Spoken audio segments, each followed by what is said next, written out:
Over the past couple of weeks, we've been embroiled in a media battle. The Vox adpocalypse hit, historical channels, independent creators, journalists, all being purged from the YouTube Partner Program. This is, I wouldn't call it a concerted effort necessarily or a conspiracy or anything like that. I don't believe there's a group of people at media twirling their mustaches saying, let's all do this. But it is the dominoes falling over exactly as you could predict. The media is dying. And I've said this over and over again. As they drown, they become violent and thrash about and grasp for whatever they can. People in media know they can target independent creators individually because we're weak as individuals. It's easy to take down YouTube when you point to one guy like Steven Crowder. In the past couple of days, we saw a smear on the front page of the New York Times. You may be a regular YouTuber, like in terms of entertainment content, wondering, why would I watch? Why do I care what you say, Tim? Let me tell you.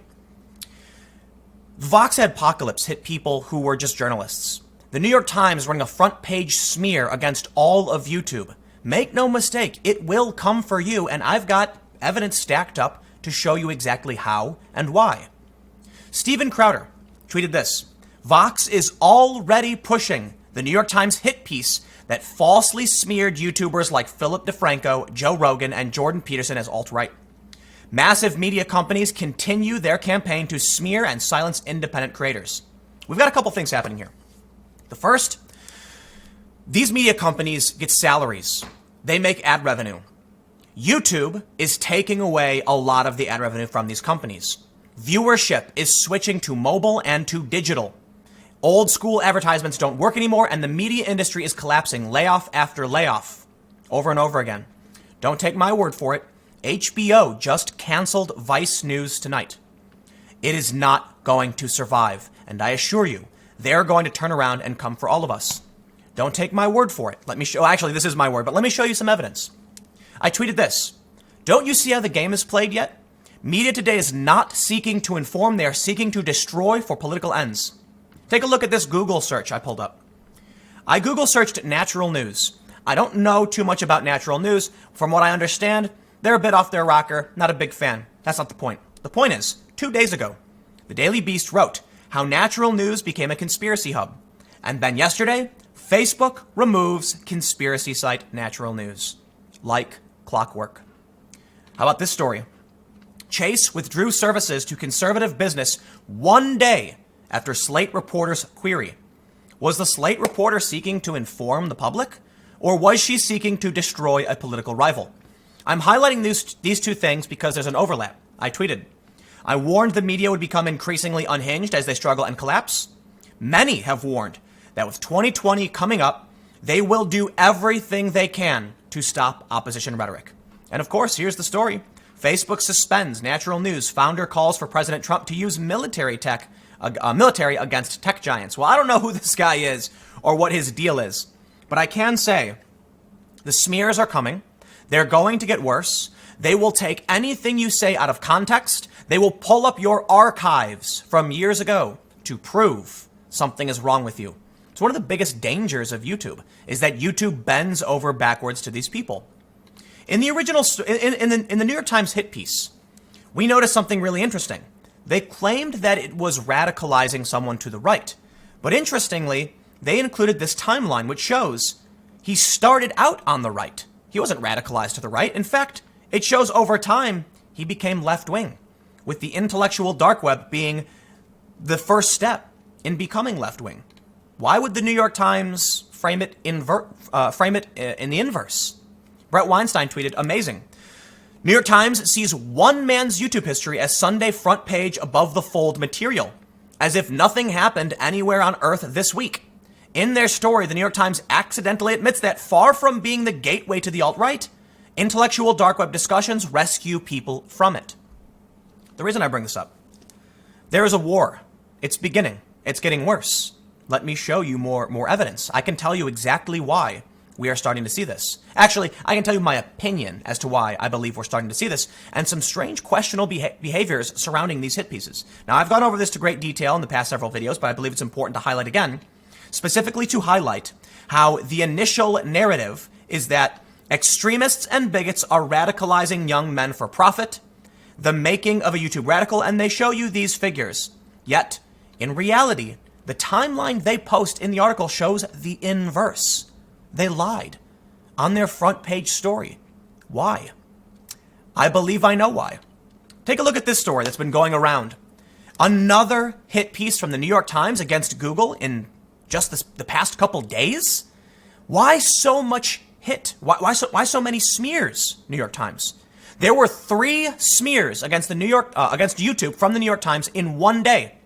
There was a story that was published that was quite literally just a Slack, I believe it was a Slack message between 2 personalities about how YouTube doesn't enforce its rules properly, something like that.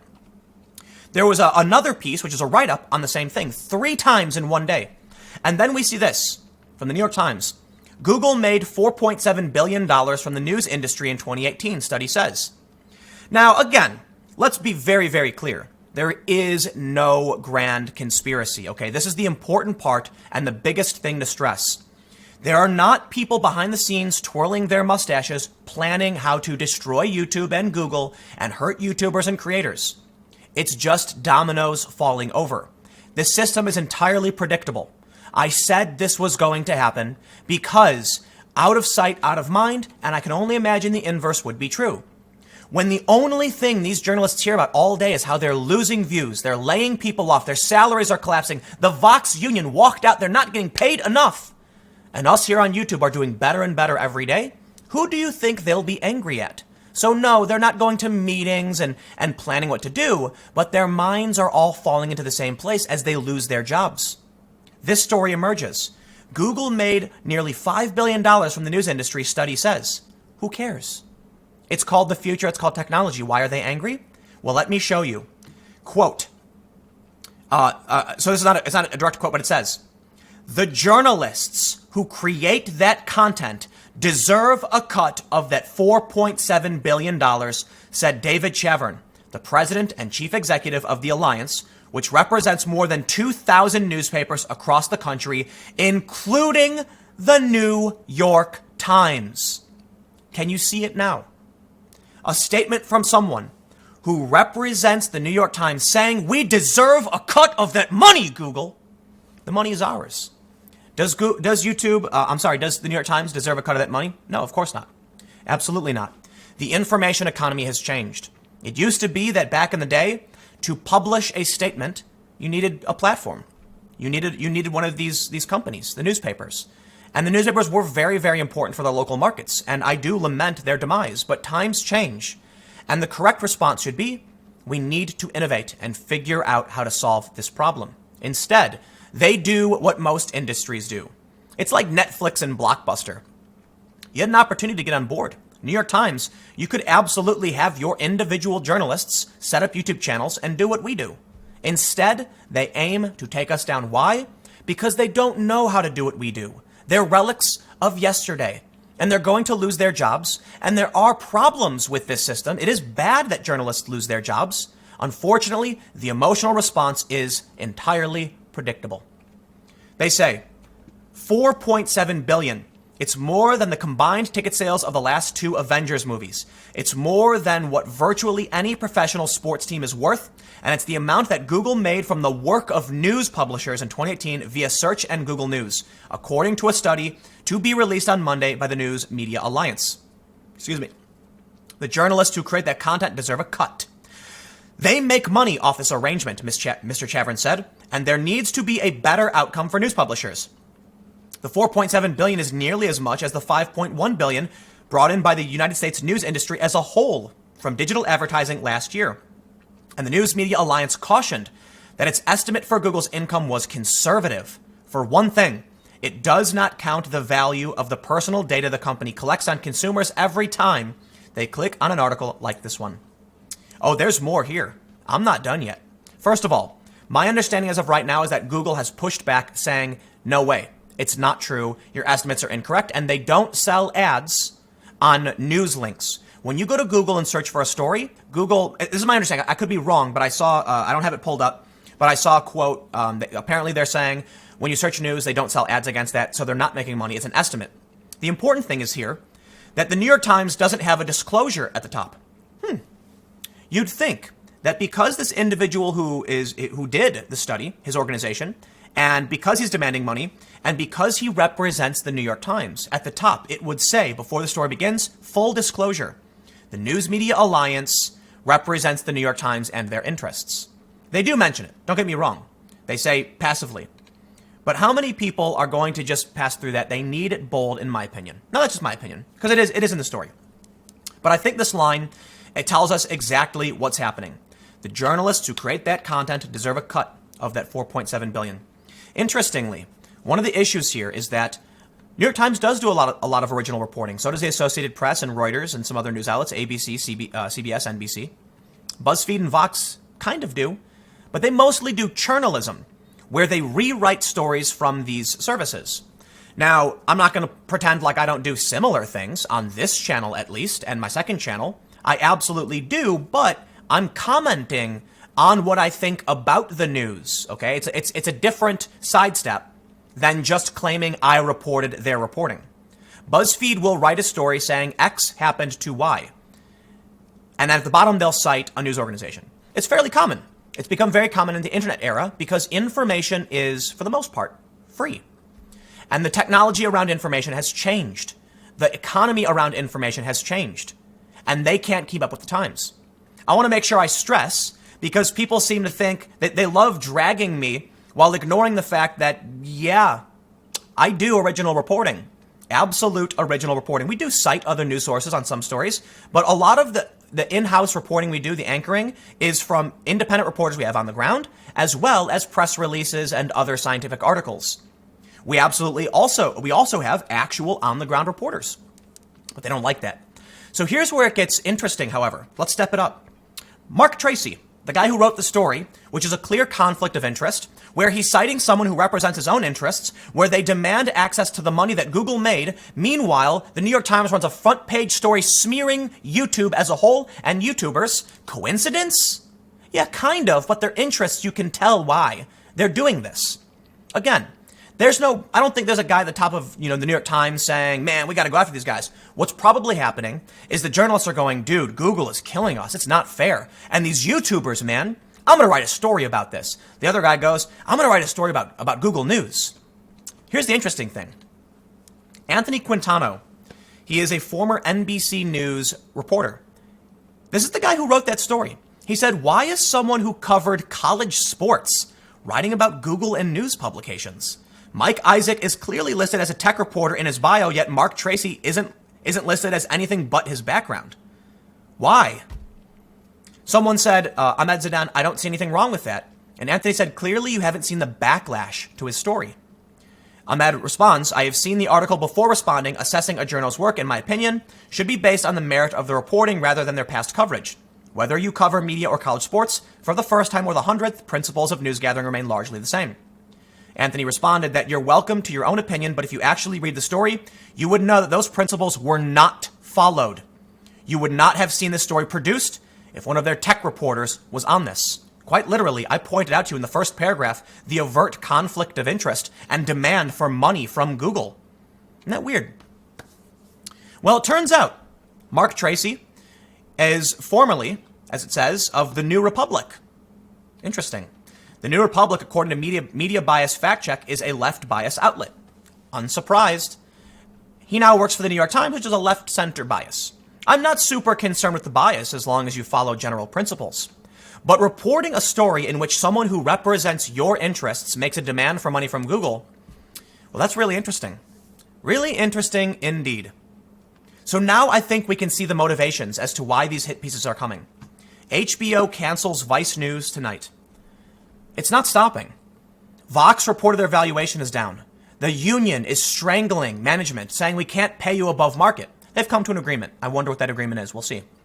Layoff after layoff, a shrinking revenue, a shrinking amount of revenue for these companies. It's just not good news.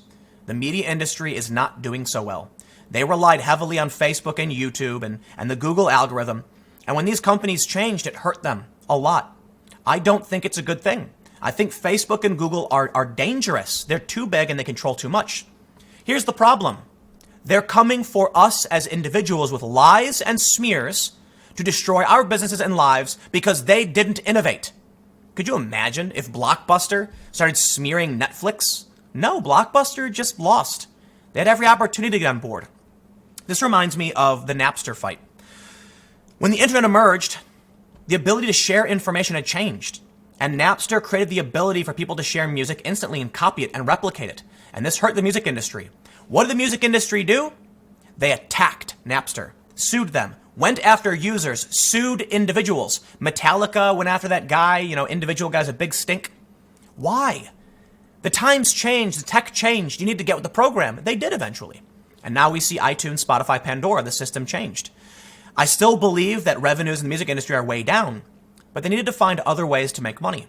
Instead, what we're seeing is just general outrage, smears, lies, and fake news, and the destruction of individuals' reputations and businesses because they're panicking. It's not a conspiracy, it's just full-on panic. They are panicking. Dave Rubin tweeted, he says, "Okay, fear not. I'm not going to bash the New York Times all day. So many other good things happening which I need to focus on. With 40 million Twitter followers, look how little traction they actually get. Has anyone done an audit of that? They can't quit us." Dave Rubin's making an interesting point. They do a story on YouTubers. They smear us. They try to destroy our reputations and harm the greater community.